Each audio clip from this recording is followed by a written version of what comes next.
অন্যের বিরুদ্ধে দেবে, একমাত্র আপনি জননেত্রী দিতে পারেন। আপনার কাছে বিচার দাবি করি। সেলিম ভাইকে উৎখাত করার জন্য এই কিছু অপশক্তি এখানে কাজ করতেছে, এদেরকে দমন করার জন্য আপনার কাছে আহ্বান জানাই। এই লেখক গাজী ইনি একজন কেন উনি একজন সরকারি চাকরি করে, উনি একজন নির্বাচনে প্রত্যেকটা নির্বাচনে আসে, কি দরকার ছিল ওনার? উনি তো গ্রামের ছেলে, শান্তি চাবে, সুন্দর চাবে, সুন্দর না চাইয়া আজকে অস্ত্র শস্ত্র কার মাধ্যমে দিকে যাচ্ছে। আর এত অস্ত্র কোথায় পালো? 4, 5টা 7টা অস্ত্র নিয়ে এইভাবে একে একে গুলি করছে। এই যারা গুলি করছে এদের ফাঁসি দাবি করি এবং অন্যায়ের বিরুদ্ধে বিচার চাই। যারা এই কাজ করেছে তাদের চরম আকারে বিচার হোক, দৃষ্টান্তমূলক বিচার হোক, এই দাবি করে আমার বক্তব্য শেষ করছি। জয় বাংলা, জয় বঙ্গবন্ধু, জয় হোক শেখ হাসিনা। এক দফা এক দাবি, দুই কবে যাবি, দুই কবে যাবি, এক দফা এক দাবি, দুই কবে যাবি, দুই কবে যাবি, এক দফা এক দাবি, এক দফা এক দাবি, দুই কবে যাবি, দুই কবে যাবি, এক দফা এক দাবি, এক দফা এক দাবি, দুই কবে যাবি। অবশ্যই তো মানে আপনার সামনে চলে আসকে পিছে যাই একটু পিছে তো আমার 4 জন দাঁড়ানো ভাই, আপনারা ডিস্টার্ব করেন না। দেখেন দাদা বাদল ডাইনে চাপ দেন, ডাইনে চাপ দেন, ডাইনে চাপ দেন।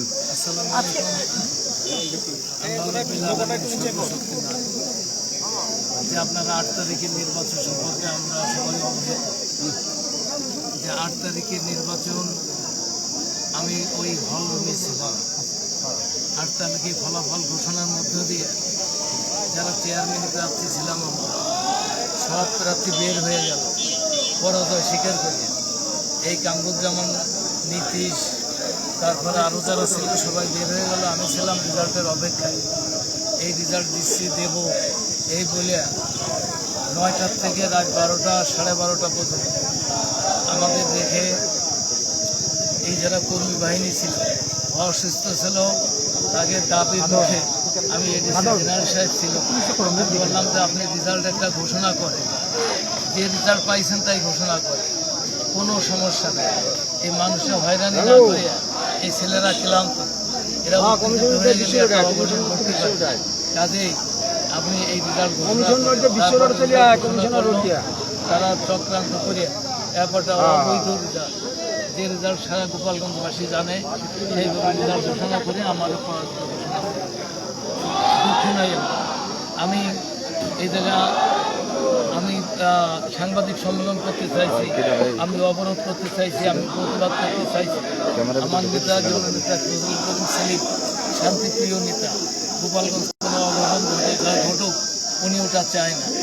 উনি আমাকে ডেকে নিয়ে এবং ফোনে প্রথম বললো যে তুমি জিতে গেছো, তুমি ধৈর্য ধরো, আমি এমপি আছি, কাজেই তুমি চেয়ারম্যান হওনি, আমি তোমার দেখভাল করবো। তুমি এই নিয়ে কোনোরকমভাবে গোপালগঞ্জ অরাজকতার সৃষ্টি হোক তুমি এটি করো না, এটি আমার নির্দেশ তোমার প্রতি। এবং সেলিম ভাইয়ের কারণে, সেলিম ভাই আপনারা জানেন এর আগে সেলিম ভাই পরে অনেক অন্যায় করা হয়েছে। এই মিসখান গুলি করছে, সেলিম ভাই কিছু বলে নাই, অনেক কিছু করছে বলে নাই। উনি গোপালগঞ্জে একটা শান্তি এনে দিয়েছে, কোনো ভেদাভেদ নাই গোপালগঞ্জে, রাজনৈতিক সব ভেদাভেদ নাই। এইভাবে আপনার সেলিম ভাইয়ের নির্দেশনা, আজকেও নির্দেশনা, একটু আগে আমারও বললো তুমি একটা তুমি একবার কর্মসূচি ঘোষণা দিয়ে মিটিং শেষ করে দাও, মানুষজনকে ক্ষতিগ্রস্ত করো না।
ভাই আমার ধাক্কা দিয়েন না, টিভি নিউজ ভাই, ধাক্কা দিয়ে না দিয়েন না।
সবাই একসাথে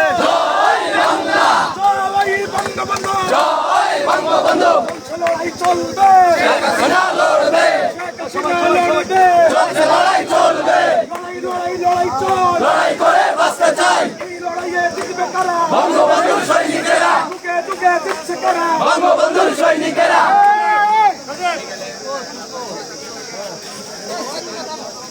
দাবি একটাই, দাবি একটাই,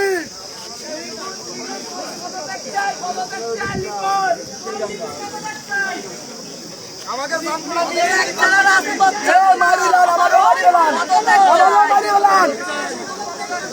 প্রশাসন জবাব দেয় বলে রক্ত খাবে, আমাকে রক্ত খাক দিয়ে দে, আমাকে বই পাড়াতে, বই পাড়াতে, বই পাড়াতে। এটা উঠে বেলার ভালো, বেড়া দুটো উঠে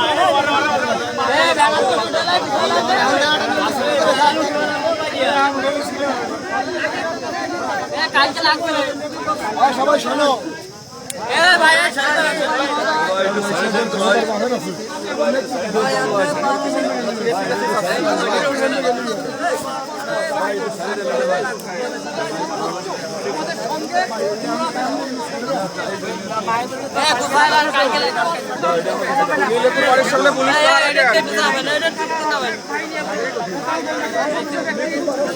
লিকুর বাসার সামনে পুলিশ কেন? আর খুনি লিকুর বাসার সামনে পুলিশ পাহারা কেন স্যার? আর খুনি লিকুর বাসার সামনে লিকুর বাসার সামনে পুলিশ পাহারা কেন স্যার?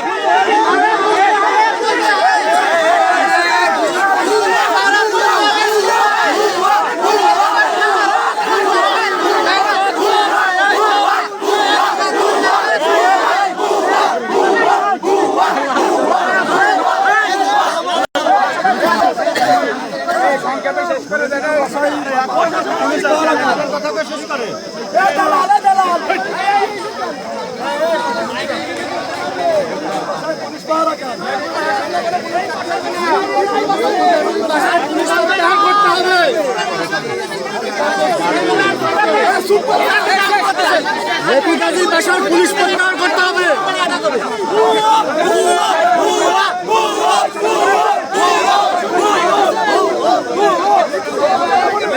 সামনে কোনো পুলিশ থাকবে না।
হত্যার দাবিতে আজকের এই মিছিল মিটিং হরতাল।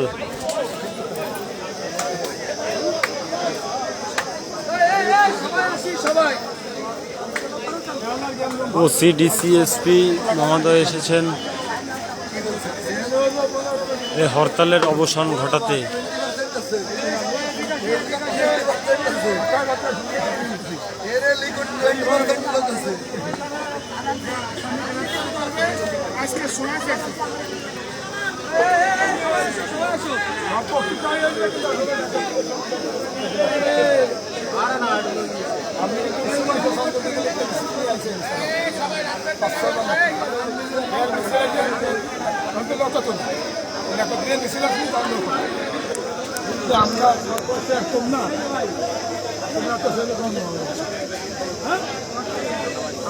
ভাই